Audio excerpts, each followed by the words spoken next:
देश भर में साइबर ठगी से 50 करोड़ रुपए से अधिक के ट्रांजैक्शन के मास्टरमाइंड रायबरेली के मिर्च कारोबारी शादाब पर पुलिस का शिकंजा कसता जा रहा है। साइबर पुलिस ने गैंग के 2 सदस्यों को गिरफ्तार कर जेल भी भेज दिया है। अब तक 9 खातों में 15 करोड़ रुपए से ज्यादा का लेन देन चिन्हित किया गया है। डिप्टी एसपी अरुण कुमार नोहवार के अनुसार आरोपी टेलीग्राम इन्वेस्टमेंट ग्रुप के जरिए शेयर बाजार में पैसा दुगना करने का झांसा देकर ठगी करते थे। मुख्य सरगना शादाब की गिरफ्तारी जल्द होने की भी संभावना है।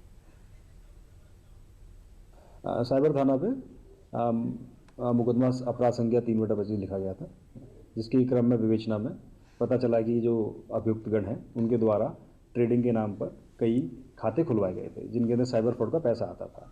करीबन 15 करोड़ के ट्रांजैक्शंस मिले हैं। उसी क्रम में आज साइबर थाना पुलिस टीम द्वारा राज सिंह भदौरिया और सुधांशु सौरभ श्रीवास्तव को नियमानुसार गिरफ्तार कर विधिक कार्रवाई करते हुए न्यायिक परीक्षा में भेजा गया।